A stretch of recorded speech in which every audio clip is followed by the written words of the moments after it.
Hello friends, आप सभी का मोस्ट वेलकम है यूट्यूब चैनल विजेता कुल में। साथियों, आप सभी का बहुत सारा कमेंट बिल्कुल आ रहा था कि बिहार एसआई का जो पीवाईक्यू जो शुरू किया गया था उसे कंप्लीट करवा दीजिए। तो इसलिए आपका जो भी इसका शेष पीवाईक्यू रह गया था, क्वेश्चन रह गया था, वो सारा टॉपिक बिल्कुल हम कंप्लीट करवाने वाले हैं। ठीक है, और कंटिन्यू आपका प्रतिदिन यहाँ पर वीडियो इसका मिलने वाला है। ठीक है, तो फ्रेंड्स, आज का जो हमारा वीडियो का टॉपिक होने वाला है वो है महत्वपूर्ण संविधान संशोधन और महत्वपूर्ण आर्टिकल अनुच्छेद।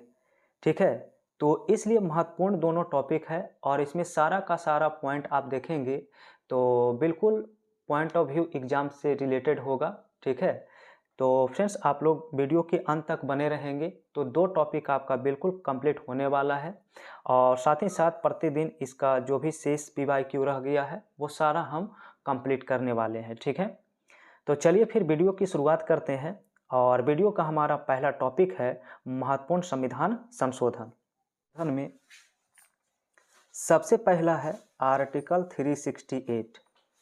तो आर्टिकल 368 जो है यह दक्षिण अफ्रीका से लिया गया है। दूसरा याद रखना है कि संविधान संशोधन का अधिकार केवल संसद को है, राज्य विधानमंडल को नहीं। और तीसरा पॉइंट है कि भारतीय संविधान के प्रमुख संशोधन। ठीक है, तो प्रमुख संशोधन में आपको याद रखना है पहला संविधान संशोधन कब हुआ था। तो पहला संविधान संशोधन 1951 में होता है और यह संशोधन भूमि सुधार 9वीं अनुसूची संविधान में एक नई अनुसूची जोड़ा गया। शुरुआत में 9वीं अनुसूची में डाले गए विषय का न्यायिक समीक्षा नहीं होता था, लेकिन वर्तमान में होता है। तो ये पहला अनुच्छेद संशोधन बहुत बार पूछा गया है, याद रखेंगे। इसके बाद 7वां संविधान संशोधन 1956 याद रखिए। तो राज्य के समूह में बंटवारे को समाप्त कर दिया। 14 राज्य और केंद्र शासित प्रदेश का इसमें गठन किया गया। 2 या 2 से अधिक राज्यों के लिए एक ही न्यायालय का गठन किया जा सकता है। ये सभी आपका 7वां संविधान संशोधन में किया गया प्रावधान। और भाषा के आधार पर राज्यों का पुनर्गठन किया गया। तो देखिए, जितने भी पॉइंट्स हैं आपको बिल्कुल इसको याद रखना है। इसके बाद याद रखना है कि भारतीय संविधान के 22 भाग में से 7 को संविधान अधिनियम 1956 द्वारा हटा दिया गया। भारतीय संविधान के भाग 7 को हटा दिया गया। यह निम्नलिखित में से उससे संबंधित है। अब यहाँ पर देखेंगे संबंधित क्या है। तो पहली अनुसूची के भाग बी में राज्य, भाग बी के राज्य पूर्व रियासत या रियासतों के समूह थे। भाग बी के राज्य हैदराबाद, जम्मू और कश्मीर, मध्य भारत, मैसूर, पटियाला, पूर्वी पंजाब, ठीक है, पेप्सू जिसे कहते थे, राजस्थान, सौराष्ट्र और त्रावणकोर, कोचीन थे। ठीक है, चलिए अब यहाँ पर देखेंगे कौन सा संशोधन कब हुआ था। तो बहुत ही इम्पोर्टेंट है सारा संशोधन जो एग्जाम में आता है। तो पहला दिया है 21वां संविधान संशोधन जो कि 1967 में हुआ था। इसके तहत संविधान की 8वीं अनुसूची में 15वीं भाषा के रूप में सिंधी को जोड़ा गया। इसके बाद 24वें संविधान संशोधन 1971 में किया गया। संविधान संशोधन विधेयक पर सहमति देना राष्ट्रपति के लिए बाध्यकारी बना दिया गया इस संशोधन के तहत। इसके बाद 26वां संविधान संशोधन 1971, इसमें देशी रियासतों के शासकों को मिले विशेषाधिकार एवं राज्य भत्ते की समाप्ति के बारे में दिया गया है। इसके बाद याद रखेंगे 31वां संविधान संशोधन जो है वो 1973 में हुआ है। इसमें लोकसभा सीट 525 से बढ़ाकर 545 किया गया।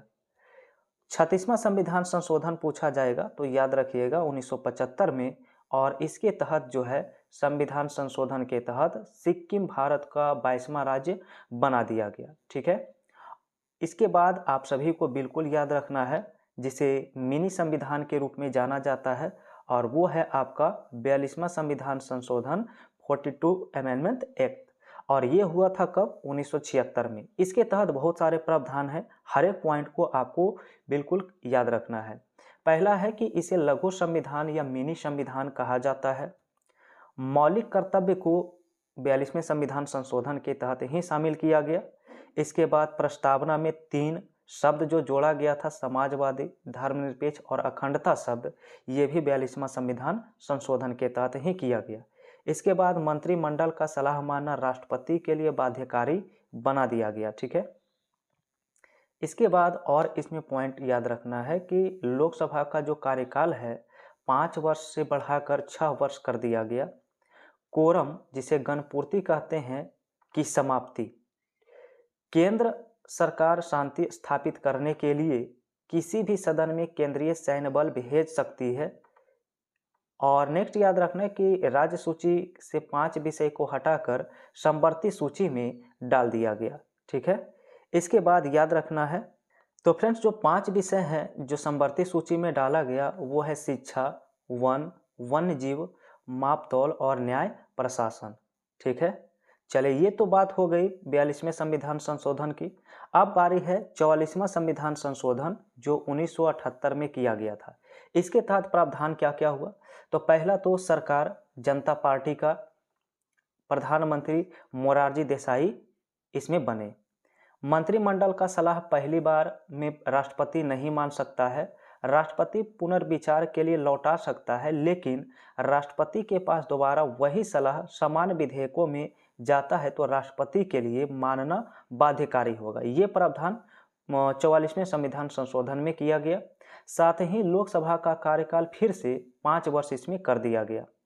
कोरम को पुनः बहाल कर दिया गया, जो पहले समाप्त किया गया था उसे पुनः बहाल किया गया। अब केवल मंत्रिमंडल के लिखित सिफारिश पर ही राष्ट्रपति आपातकाल लगा सकता है। ठीक है, अब आंतरिक अशांति के आधार पर देश में आपातकाल नहीं लगाया जा सकता। आपातकाल लागू करने के लिए सशस्त्र विद्रोह का आधार बनाया जाएगा। और याद रखना है, आपातकाल लागू होने पर भी आर्टिकल 20 और 21 में प्रदत्त मौलिक अधिकार समाप्त नहीं किया जा सकता है।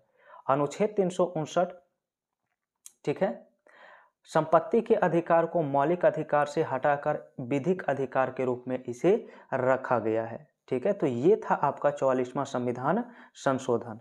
ठीक है, और याद रखना है इसमें कि जो संपत्ति का अधिकार जो है आर्टिकल 31 से हटाकर 300 के ए में इसे डाल दिया गया। ठीक है, अब यहाँ पर फ्रेंड्स और भी आपका जो संशोधन है जो पूछा जाता है उसके बारे में याद रखना है।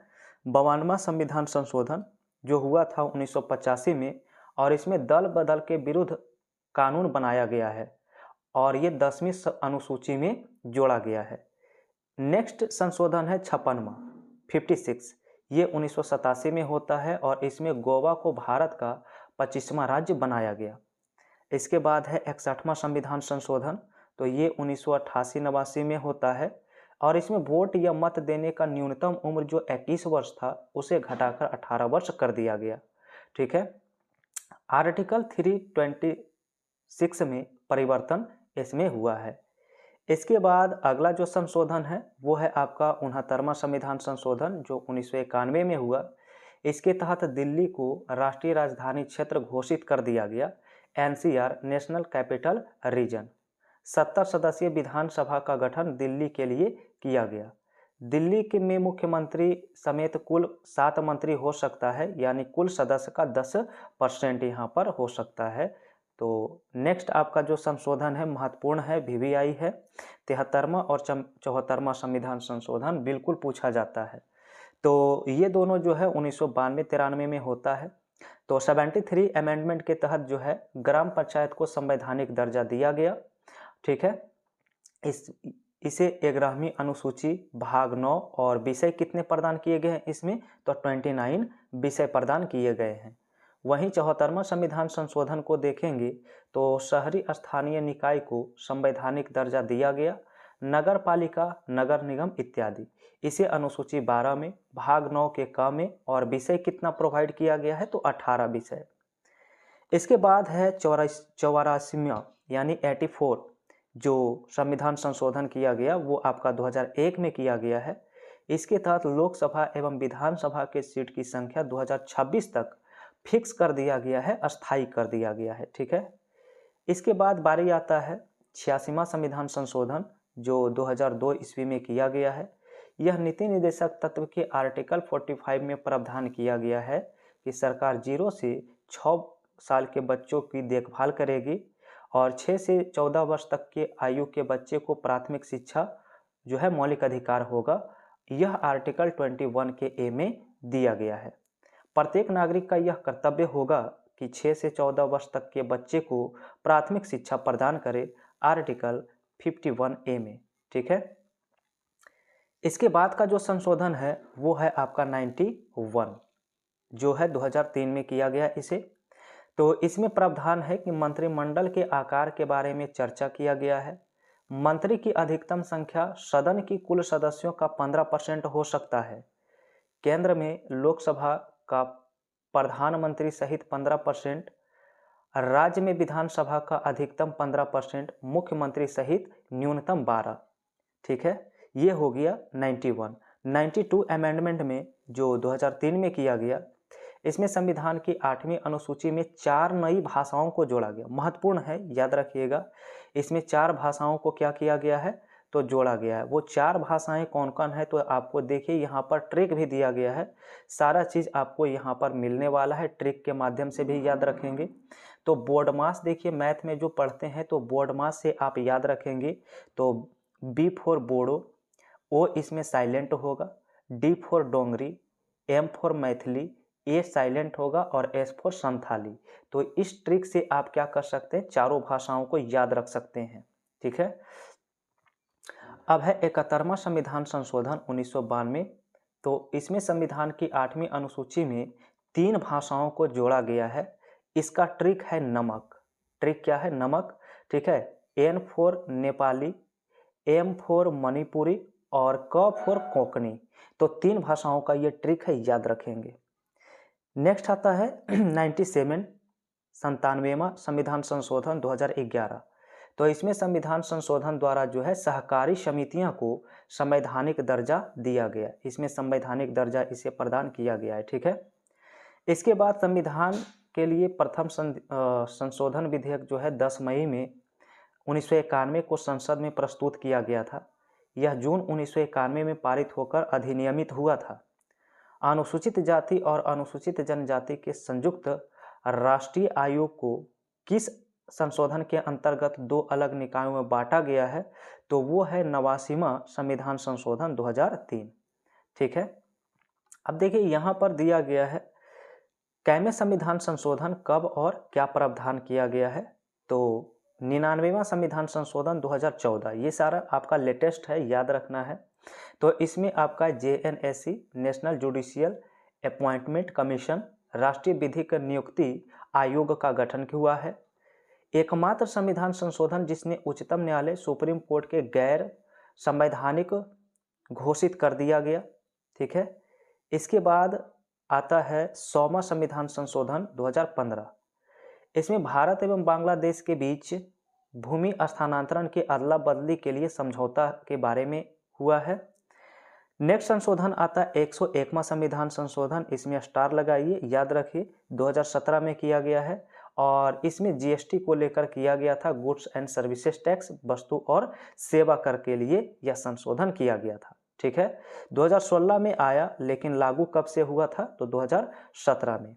ठीक है, 1 जुलाई 2017 को। ठीक है। और नेक्स्ट हमारा जो संविधान संशोधन है वो है 102वां जो 2018 में हुआ है। इसमें राष्ट्रीय पिछड़ा वर्ग आयोग को संवैधानिक दर्जा दिया गया। NCBC national commission for backwards class को संवैधानिक दर्जा दिया गया। NCBC की स्थापना जो है 1993 में किया गया था। अब इसमें नोट में दिया गया है कि 89वें संविधान संशोधन के तहत राष्ट्रीय अनुसूचित जनजाति आयोग का गठन किया गया। ठीक है। तो अब आते हैं आपका नेक्स्ट जो आपका संशोधन है वो है 103वां 103 2019 में होता है और इसमें EWS इकोनॉमिकली वीकर सेक्शन यानी सामान्य वर्ग के आर्थिक रूप से पिछड़े वर्ग को नौकरी एवं शिक्षण में 10% का क्या दिया गया है, आरक्षण दिया गया है। इसके बाद आता है 104वां संविधान संशोधन 2019। इसमें लोकसभा एवं विधानसभा में एंग्लो इंडियन की नियुक्ति के प्रावधान को समाप्त कर दिया गया।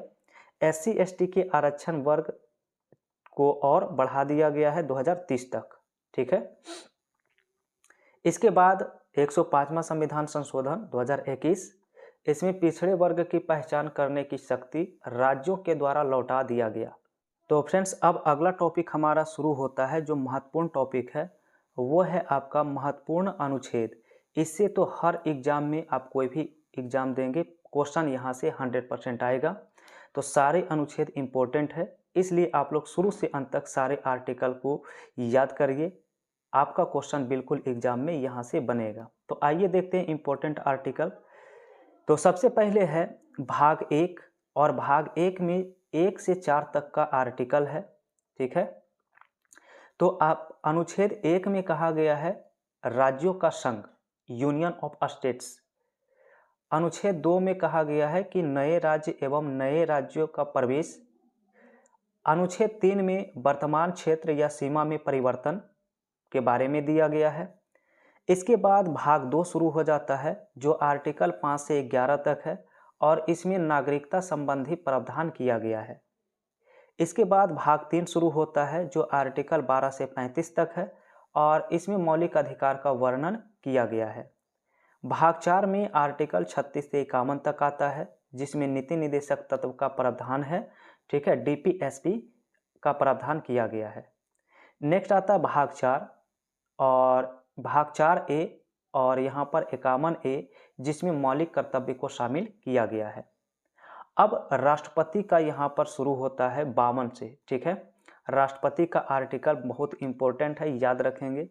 आर्टिकल 52 में राष्ट्रपति के पद का निर्धारण है।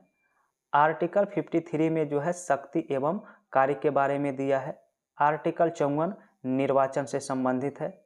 आर्टिकल 61 बहुत बार पूछा गया है, महाभियोग चलाया जाता है राष्ट्रपति के ऊपर।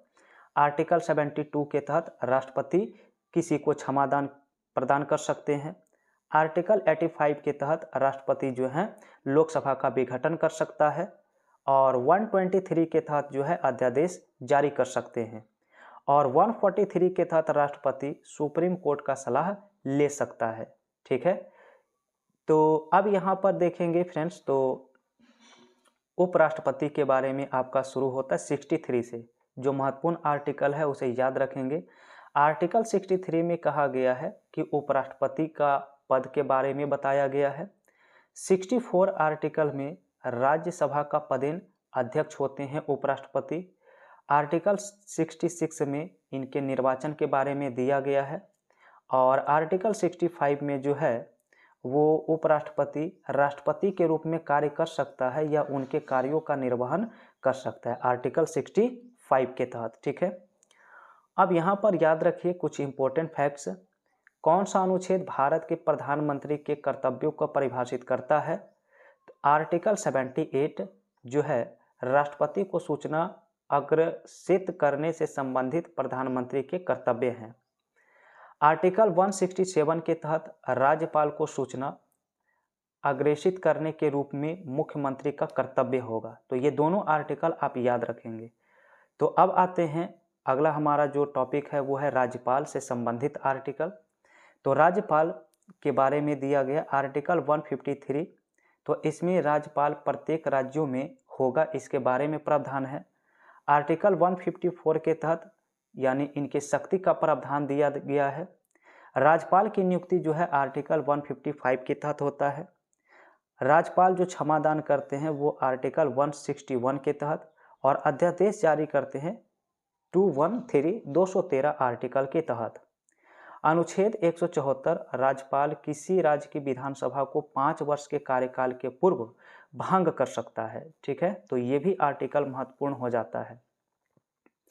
अब यहाँ पर केंद्रीय मंत्रिपरिषद और राज्य मंत्रिपरिषद के बारे में याद रखना है, जो बहुत बार पूछा जाता है। तो राष्ट्रपति को सलाह देने के लिए मंत्रिपरिषद होगा, जिसका हेड या प्रधान कौन होगा? प्रधानमंत्री। तो ये किस आर्टिकल में है? तो आर्टिकल 74 में। प्रधानमंत्री की नियुक्ति राष्ट्रपति करेगा, एवं प्रधानमंत्री की सलाह पर अन्य मंत्रियों की नियुक्ति भी राष्ट्रपति करेगा। यह प्रावधान आर्टिकल 75 में किया गया है। ठीक है, चलिए अब यहाँ पर राज्य मंत्रिपरिषद के बारे में देखते हैं। तो राज्य को सलाह के लिए एक मंत्रिपरिषद होगा, जिसका हेड या प्रधान कौन होगा? मुख्यमंत्री, और इसका प्रावधान आर्टिकल 163 में किया गया।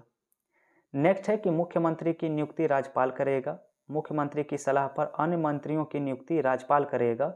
यह प्रावधान आर्टिकल 164 में किया गया है। ठीक है। नेक्स्ट यहाँ पर याद रखेंगे, मंत्रिपरिषद सामूहिक रूप से लोकसभा के प्रति क्या होते हैं, उत्तरदायी होते हैं, जबकि मंत्रिपरिषद मुख्य रूप से जो विधानसभा के प्रति क्या होते हैं, उत्तरदायी होते हैं राज्य मंत्रिपरिषद में। अब फ्रेंड्स यहाँ पर महत्वपूर्ण आर्टिकल है महान्यायवादी के बारे में। महान्यायवादी केंद्र सरकार का सबसे बड़ा विधिक अधिकारी होता है और इसका जो वर्णन है वो आर्टिकल 76 में मिलता है। वहीं महाधिवक्ता की चर्चा आर्टिकल 165 में किया गया। नियंत्रक और महालेखा परीक्षक जिसे कैग कहते हैं, तो इसका जो आपका आर्टिकल संबंधित है वो है 148। ठीक है। तो कैग की नियुक्ति के बारे में दिया गया है। इसे सार्वजनिक धन का संरक्षक कहते हैं। इसकी नियुक्ति राष्ट्रपति के द्वारा होता है, शपथ राष्ट्रपति, लेकिन इसे हटाया जाता है महाभियोग के द्वारा। कार्यकाल की बात करेंगे इसका तो 6 वर्ष या 65 वर्ष की आयु तक रह सकते हैं। ठीक है। अनुच्छेद 93 लोकसभा अध्यक्ष एवं उपाध्यक्ष केंद्र में संसद 79 से 123 ये केंद्रीय विधानमंडल के बारे में संबंधित है। चलिए नेक्स्ट आते हैं 79 से। तो संसद का उल्लेख जो है आर्टिकल 79 में है, राज्यसभा का उल्लेख आर्टिकल 80 और लोकसभा आर्टिकल 81 में। ठीक है फ्रेंड्स, आर्टिकल 85 है कि संसद सत्र, सत्रावसान, विघटन आदि से संबंधित यहाँ पर होता है आर्टिकल 85। और नेक्स्ट यहाँ पर आपका गणपूर्ति के बारे में पूछा जाता है, कोरम या गणपूर्ति, तो आर्टिकल 100 याद रखेंगे। संसदीय विशेषाधिकार जो है आर्टिकल 105 और 194। संयुक्त अधिवेशन की बात करेंगे तो संयुक्त अधिवेशन जो है आर्टिकल 108 में है। धन विधेयक की चर्चा आर्टिकल 110 में है। वार्षिक वित्तीय विवरण जो संबंधित है आर्टिकल 112 से। लेखानुदान जो होता है वोट ऑन अकाउंट, इसका संबंध आर्टिकल 116 से है। और वित्त विधेयक की चर्चा जो है यहाँ पर 117 से है। ठीक है। एंड नेक्स्ट आपका दिया है राष्ट्रपति द्वारा अध्यादेश जारी करना, तो पहले भी डिस्कस किए 123 में है। और राज्य विधानमंडल की चर्चा आर्टिकल 168। संसद राज्य विधानसभा की सिफारिश पर विधान परिषद गठन या समाप्ति कर सकता है, तो इसका संबंध आर्टिकल 169 में दिया गया है। विधानसभा की संरचना जो दिया गया है वो 170 में है और विधान परिषद की संरचना के बारे में 171 आर्टिकल होगा। विधानसभा में अध्यक्ष एवं उपाध्यक्ष जो होते हैं इसका प्रावधान आर्टिकल 178 से संबंधित होता है। ठीक है। अब यहाँ पर दिया है अनुच्छेद 174, तो इसमें राज्यपाल के द्वारा सत्र बुलाना, सत्रावसान करना और विधानसभा को विघटन करना संबंधित है। ठीक है। अब नेक्स्ट इसमें जो आपका टॉपिक शुरू हो रहा है वो है उच्चतम न्यायालय। तो उच्चतम न्यायालय के गठन की चर्चा किसमें है, तो आर्टिकल 124 में। राष्ट्रपति को सुप्रीम कोर्ट सलाह दे सकता है, यह सलाह जो है 143 के तहत दिया जाता है। सुप्रीम कोर्ट के द्वारा जो रिट जारी किया जाता है 5 प्रकार के रिट, वो किस आर्टिकल के तहत, तो आर्टिकल 32 के तहत। आर्टिकल 129 में सुप्रीम कोर्ट को अभिलेख न्यायालय के रूप में जाना जाता है। ठीक है। नेक्स्ट आर्टिकल याद रखेंगे अनुच्छेद 137। इसमें सुप्रीम कोर्ट स्वयं के निर्णय के ऊपर पुनः विचार कर सकता है, अपने निर्णय की समीक्षा शक्ति कर सकता है, यहाँ पर आर्टिकल 137 में दिया गया है। नेक्स्ट याद रखना है आर्टिकल 227। तो प्रत्येक उच्च न्यायालय को उन सभी न्यायालय और अधिकरणों पर अधिक्षण प्राप्त होगा जो उस राज्य क्षेत्र में संबंधित है। अनुच्छेद 215 उच्च न्यायालय का अभिलेख न्यायालय होना ये संबंधित है। अनुच्छेद 222 में उच्च न्यायालय के न्यायाधीश का ट्रांसफर से संबंधित होता है। अनुच्छेद 266 का संबंध भारत की संचित निधि से है और 267 का संबंध भारत की आकस्मिकता निधि से संबंधित होता है। ठीक है। अब यहाँ पर फ्रेंड्स अनुच्छेद 214 समझना है, उच्च न्यायालय के बारे में मिलेगा। तो राज्यों के लिए एक उच्च न्यायालय होगा। ठीक है। और संयुक्त न्यायालय जो होता है अनुच्छेद 231 में है। आर्टिकल 216 में उच्च न्यायालय के गठन की चर्चा किया गया है। आर्टिकल 226 के तहत जो है इसमें रिट जारी किया जाता है हाई कोर्ट के द्वारा। आर्टिकल 231 के तहत 2 या 2 से अधिक राज्यों के लिए एक ही न्यायालय का गठन किया जा सकता है। ठीक है। इसके बाद याद रख सकते हैं 249 के तहत राज्य द्वारा राज्य सूची के किसी विषय को राष्ट्र महत्व का घोषित किया जाता है तो उस पर केवल केंद्र की कानून बना सकता है। ठीक है। आर्टिकल 262 इसमें अंतर्राज्यीय जल विवाद के बारे में दिया गया है। 263 में अंतर्राज्यीय परिषद का गठन किया गया है। 275 आर्टिकल में केंद्र द्वारा राज्यों का अनुदान जो होता है इससे संबंधित है। 280 आर्टिकल जो है ये राज्य वित्त आयोग के गठन के बारे में दिया गया है। और आर्टिकल 300A तो संपत्ति अधिकार को विधिक अधिकार के बारे में इसमें दिया गया है। नेक्स्ट आर्टिकल है 312 तो इसमें राज्यसभा द्वारा नई अखिल भारतीय सेवाओं का सृजन दिया गया है। आर्टिकल 315 में संघ लोक सेवा आयोग UPSC के गठन दिया गया है। आर्टिकल 324 यह चुनाव आयोग एवं निर्वाचन आयोग के गठन से संबंधित है। और आर्टिकल 326 तो चुनाव वयस्क मताधिकार के आधार पर लोकसभा एवं विधानसभा के चुनाव के बारे में इसकी चर्चा की गई है। ठीक है। अब यहाँ पर नेक्स्ट आता है कुछ वर्गों के लिए विशेष उपबंध आर्टिकल 330 से 342 तक। तो SC ST को लोकसभा की सीटों का जो आरक्षण है वो किस आर्टिकल के तहत, तो 330 और 331। 332 में SC ST को विधानसभा में सीटों का आरक्षण दिया गया है। 332 और 33 इससे संबंधित होगा। आर्टिकल 340 के तहत जो है पिछड़े वर्ग की दशाओं के अन्वेषण के लिए आयोग की नियुक्ति की जाएगी। और आर्टिकल 344 के तहत राजभाषा आयोग का गठन किया गया है। आर्टिकल 350B में भाषाई अल्पसंख्यक के लिए विशेष पदाधिकारी से संबंधित यहाँ पर होता है। नेक्स्ट है SC आयोग का संबंध 338 से होगा। ST आयोग जो है 338A और BC आयोग संबंधित है 338B। नेक्स्ट है भाषा की चर्चा, लैंग्वेज। तो संघ की भाषा ऑफिशियल लैंग्वेज कार्यकारी भाषा के रूप में हिंदी होगी जिसे देवनागरी में लिखा जाएगा। यह संबंधित है आर्टिकल 343। इसमें स्टार लगाइए, बिल्कुल पूछा जाएगा। नेक्स्ट आता है 350A तो इसमें प्राथमिक शिक्षा मातृभाषा में ही दी जाएगी। और 351 जो है केंद्र सरकार हिंदी को बढ़ावा देने का प्रयास करेगी। अब नेक्स्ट है आपातकालीन उपबंध। तो आर्टिकल 352 तो राष्ट्रीय आपातकाल की चर्चा की गई है। 356 में राष्ट्रीय शासन संवैधानिक आपातकाल के बारे में दिया है। 360 में वित्तीय आपातकाल की चर्चा है, कई बार डिस्कस हम कर चुके हैं। 368 में संविधान संशोधन की चर्चा किया गया है। 370 आर्टिकल जो है जम्मू कश्मीर को विशेष राज्य का दर्जा मिला हुआ था जिसे 2019 में प्रधानमंत्री मोदी जी के शासनकाल में समाप्त कर दिया गया। ठीक है। आर्टिकल 371 के बारे में है तो इसके तहत कुछ राज्यों के विशेष दर्जा मिला है। ठीक है। 371A में जो है नागालैंड को और 371B असम। तो फ्रेंड्स ये कुछ महत्वपूर्ण हमने आर्टिकल डिस्कस किया है और ये सारा आपका बिहार SI के लिए और भी एग्जाम्स के लिए महत्वपूर्ण होने वाला है। इसलिए जितना आपका यहाँ पर आर्टिकल और संशोधन डिस्कस किया गया है अगर आप लोग शुरू से पूरा इसे याद कर लेते हैं तो आपका तो क्वेश्चन बिल्कुल एग्जाम में नहीं छूटेगा। ठीक है। तो फ्रेंड्स शेष जो आपका इस क्वेश्चन बैंक का PYQ का प्रश्न बच गया था वो सारा क्वेश्चन प्रतिदिन आपको यहाँ पर कंप्लीट करवाया जाएगा।